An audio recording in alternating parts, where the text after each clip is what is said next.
Cela fera presque un an que le nouveau coronavirus est officiellement apparu à Wuhan, en Chine, et à l'heure qu'il est, toujours pas de vaccin contre la Covid-19, pas de traitement en vue non plus. Seules les mesures barrières permettent pour l'heure de contenir la pandémie. Avec nous pour en parler, Marie-Paul Kenny, bonsoir. Bonsoir. Soyez la bienvenue, vous êtes virologue, vaccinologiste et vous êtes directrice de recherche à l'INSERM. On le verra, vous avez aussi occupé des fonctions à l'Organisation mondiale de la santé. Avec nous également Stanislas Veillet, bienvenue à vous également. Bonjour. Vous êtes le PDG, président-directeur général de Biofitis, société de biotechnologie qui est spécialisée dans le développement de candidats médicaments. Alors justement, on parle beaucoup des vaccins, on parle beaucoup moins des traitements, des médicaments potentiels face à cette nouvelle maladie, même s'il y a eu tout ce débat autour de l'hydroxychloroquine.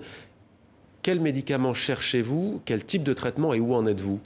Alors, on développe un candidat médicament qui stimule la fonction respiratoire et donc qui a le potentiel d'éviter finalement chez les patients hospitalisés avec Covid-19 d'être sous respirateur artificiel et en réanimation pour, à terme, essayer de diminuer la mortalité, en particulier chez les personnes âgées qui sont... Donc, il ne guérit pas la maladie, mais il évite des complications qui peuvent conduire à la mort. Avec nous, donc, Marie-Paul Kenny. Commençons peut-être par le laboratoire AstraZeneca qui a suspendu ses essais la semaine dernière. C'était le vaccin, disons-le, le plus avancé, celui qui suscitait le plus d'espoir. Les essais ont repris, semble-t-il? Alors, les essais viennent de reprendre, en tout cas en Grande-Bretagne. Alors, c'était le vaccin, sans doute, d'un point de vue timing, le plus avancé, mais il y en a plusieurs qui sont au coude à coude pour donner des résultats dans les semaines ou les mois qui viennent.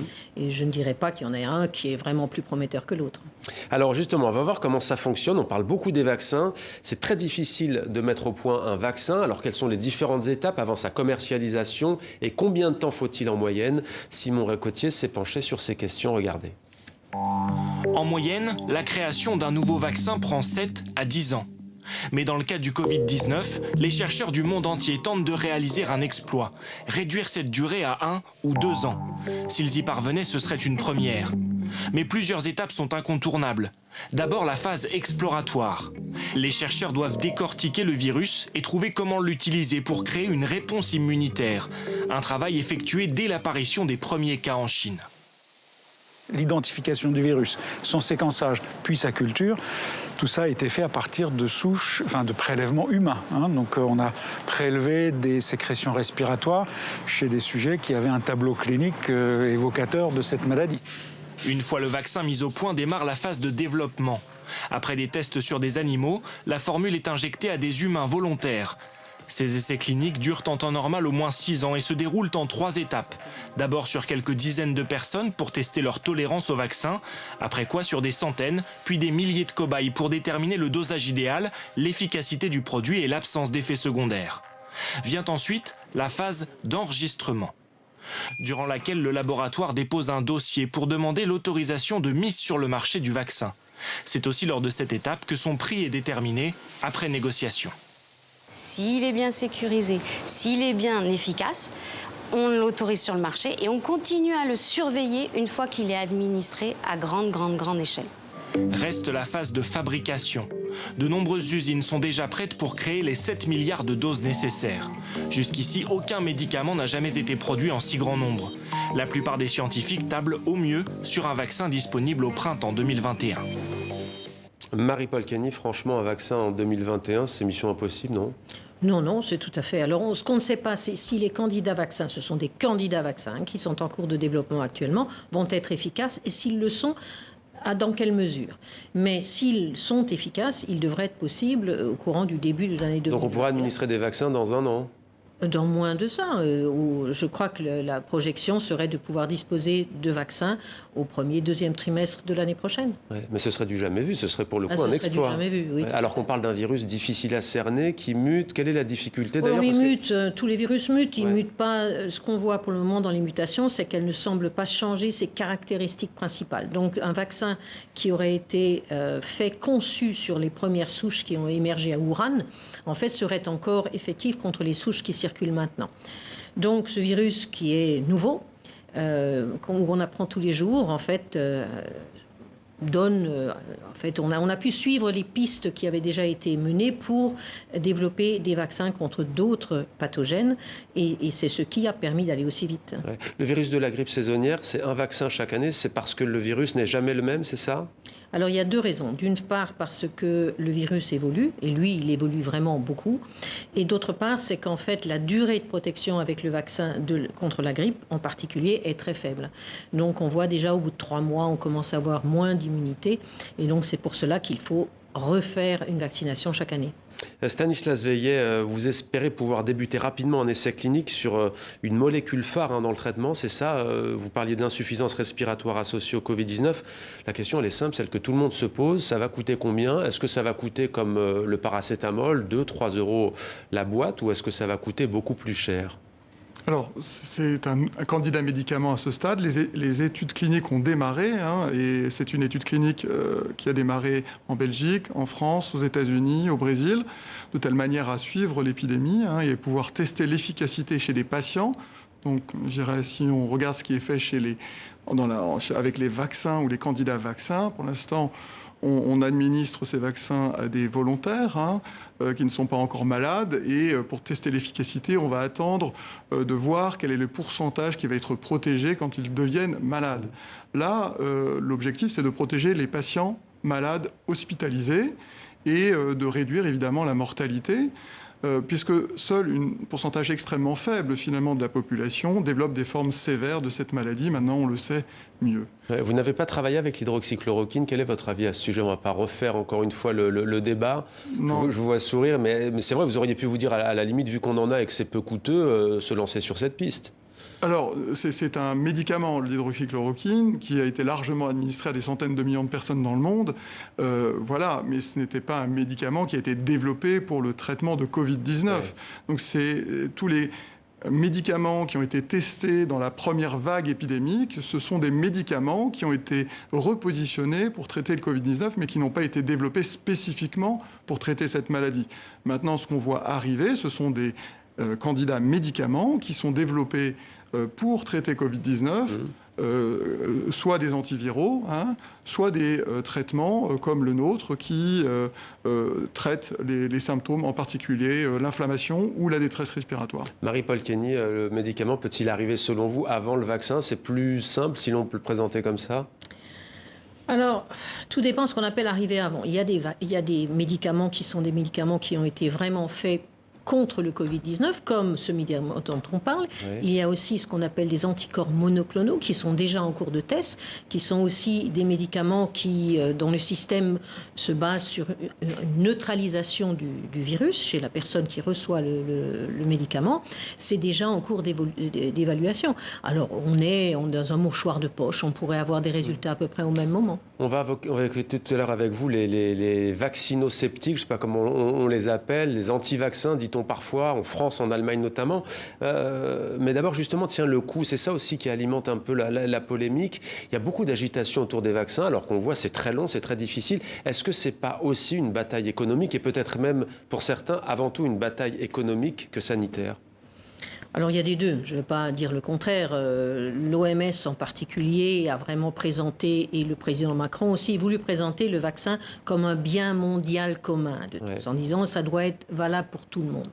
Alors il y a cette tendance qui est d'essayer de développer un vaccin le plus vite possible pour tout le monde, mais il ne faut pas se cacher non plus le fait qu'il y a des intérêts économiques. Le vaccin, même quand il est peu cher, s'il est donné à de nombreuses personnes, c'est des revenus. Là, on parle de milliards de doses. C'est énorme. L'Organisation mondiale de la santé, vous l'avez citée, vous la connaissez bien, vous en avez été l'une des responsables, vous avez travaillé dans cette organisation. Hans Kluge, qui s'occupe aujourd'hui de la branche Europe de l'OMS, s'est exprimé, je vous le disais tout à l'heure, il parle d'une mortalité qui va augmenter en octobre et novembre. Il ne dit pas seulement cela, il dit, même lorsqu'on trouvera un vaccin, ce ne sera pas fini. Écoutez. J'entends tout le temps le vaccin va être la fin de l'épidémie. Bien sûr que non. Nous ne savons même pas si le vaccin va être efficace dans toutes les parties de la population. Et si du coup nous devons commander des vaccins différents, quel cauchemar logistique! Bon, l'OMS a décidé aujourd'hui, sincèrement, d'être anxiogène ou quoi? Là, il s'énerve, la manière de dire est plutôt rare. Que se passe-t-il à l'OMS? Non, mais je crois qu'il faut se garder des discours politiques qu'on entend parfois, outre-Atlantique, par exemple, où le vaccin est présenté comme la pilule miracle et hop, le vaccin arrive et c'est fini. Ouais. C'est pas comme ça. D'abord, le vaccin, comme le dit Hans Kluge, on ne va pas savoir, on ne sait pas encore à combien va être son efficacité. Il faut se souvenir que le vaccin contre la grippe n'est efficace chez les personnes jeunes qu'à entre 30 et 60% selon les années. Donc on ne sait pas combien il va être efficace et surtout on ne sait pas combien il va être efficace chez les personnes qui d'habitude réagissent le moins à la vaccination, ce sont les personnes âgées. Alors même une efficacité moyenne pourrait quand même être une excellente bonne nouvelle pour la santé publique. C'est mieux que rien, c'est l'histoire du bénéfice. C'est mieux que rien, absolument. Mais penser qu'à cause de ça, il ne faudra plus faire des gestes barrières, qu'on n'aura pas besoin de médicaments, qu'on n'aura pas besoin de tester davantage, non, ça c'est sincèrement une utopie. Vous dites d'ailleurs, vous parliez des populations jeunes et des seniors, vous dites même qu'il faudra peut-être plusieurs vaccins en fonction des populations, c'est ça que vous voulez dire ? Alors, si un vaccin est efficace, il n'y a pas de doute qu'il y en aura plusieurs. Il n'y en aura pas un seul. Parce que ces vaccins qui sont développés actuellement sont développés sur ce qu'on appelle différentes plateformes, donc différents concepts. Mais il y a quand même plusieurs qui sont sur le même concept. Donc, on en aura plusieurs. Ce qu'il faudra voir, c'est si certains sont plus efficaces chez les personnes âgées, si certains aussi... Alors, on peut protéger contre différentes choses. Vous pouvez protéger contre l'infection.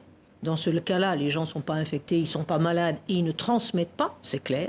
Mais vous pouvez aussi protéger contre la maladie. Dans ce cas-là, les gens peuvent être infectés, mais ils ne sont pas malades eux-mêmes. Mais la question est, est-ce qu'ils transmettent aux autres? Donc, il faudra regarder les caractéristiques de ces différents vaccins et savoir lesquels utiliser pour qui. Est-ce que la question, quand on travaille sur un candidat médicament, se pose aussi s'agissant de la réceptivité, si l'on peut dire, des enfants, des jeunes, des moins jeunes, des seniors ? Médicaments ? Est-ce que vous faites des tests en fonction des tranches d'âge ? En fait, nous, ce que l'on cible vraiment, ce sont les personnes malades, hospitalisées, et la plupart des candidats médicaments actuellement en développement ciblent cette population-là. Oui. Tout simplement, quand on est malade à l'hôpital, on a envie d'être traité, et on accepte en général sans problème de prendre un médicament si son risque vital est engagé, ce qui est le cas de la plupart des patients hospitalisés. Donc, on va dire la question est très différente entre d'un côté l'acceptation d'un vaccin qui va servir a priori à traiter une population générale qui n'est pas encore malade, mais qui risque de le devenir. C'est une espèce d'assurance et ça évite la circulation du virus. Et puis, d'un autre côté, les médicaments candidats qui sont en développement, que nous développons en particulier, mais que d'autres sociétés, il y a à peu près 5-6 biotech françaises qui ont obtenu l'autorisation de démarrer des tests de candidats médicaments en France, c'est bien. Ouais. Il faut que ces projets aillent jusqu'au bout et ils s'adressent aux patients hospitalisés. Mais vous l'avez testé sur des personnes de quel âge justement ? Alors nous, justement, ce sont dans notre étude clinique, ce sont des patients qui ont plus de 55 ans, qui sont à risque, avec des risques de comorbidité et qui sont à risque de mourir tout simplement de cette maladie, ce qui n'est pas le cas en général quand on est plus jeune, quand on a 20 ans ou 30 ans.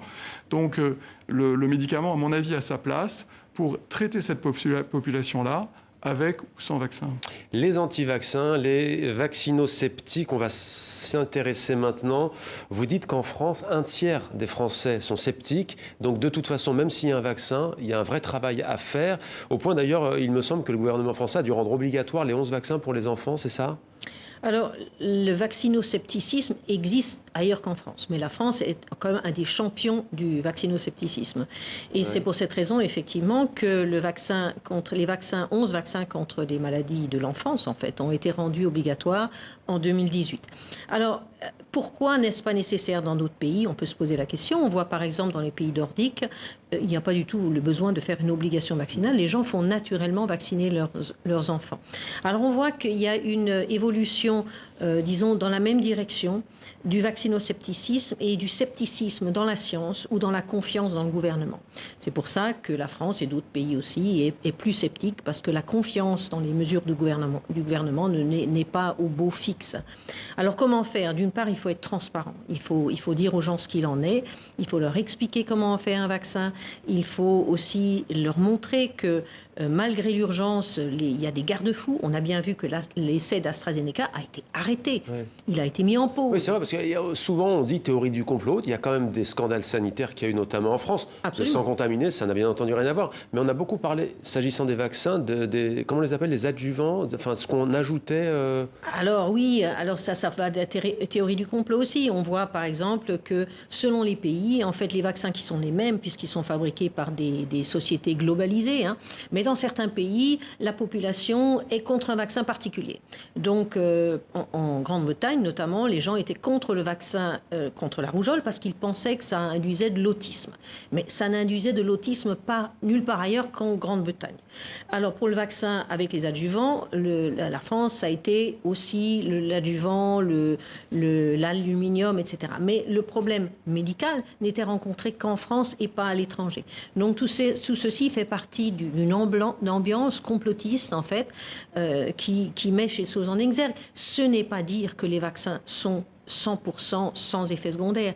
Les vaccins ont en général des effets secondaires. Il faut s'attendre à avoir de la fièvre. On voit déjà, pour les candidats vaccins contre le Covid, on commence à voir les premiers rapports sur la tolérance, qu'on appelle.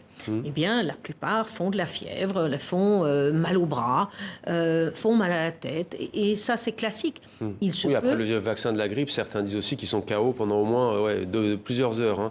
Tous les deux, pour terminer, peut-être, on a 2 minutes. Comment est-ce que vous voyez la suite ? On peut pas lire dans le marc du café, mais tout de même, sur cette pandémie, des pays qui reconfinent, on parle de deuxième vague. En attendant, on fait quoi ? Les gestes barrières, je pense, moi je suis pas spécialiste, je suis pas épidémiologiste, voilà, mais je pense qu'il faut continuer évidemment ces mesures-là.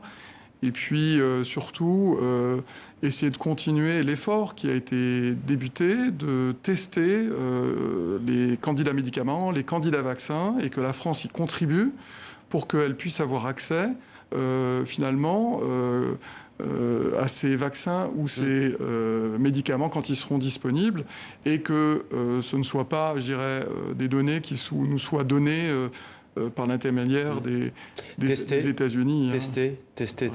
Il faut tester, c'est sûr. Et puis, il faut écouter aussi ce que dit la science. On s'en sait beaucoup plus. Il y a un rapport qui vient de sortir du CDC américain qui montre dans quel environnement les gens sont le plus contaminés. Il faut prendre ça en compte et essayer de voir comment on peut diminuer ça. Alors, dans ce cas-là, c'est dans les restaurants. Alors c'est aux États-Unis dans une tranche particulière, il ne faut pas le généraliser, mais les lieux de vie quoi en fait, enfin ou les fêtes, les mariages, les restaurants, les bars. Tout à fait. Et après ça, il faut les mesures, il faut les faire, il faut être pédagogique pour que les gens comprennent pourquoi, que c'est pas les ennuyer, et leur demander qu'ils l'appliquent bien quand ils l'appliquent. Merci beaucoup à tous les deux d'avoir répondu à nos questions. Donc, merci Marie-Paule Kenny et merci à vous Stanislas Veillet. Merci beaucoup.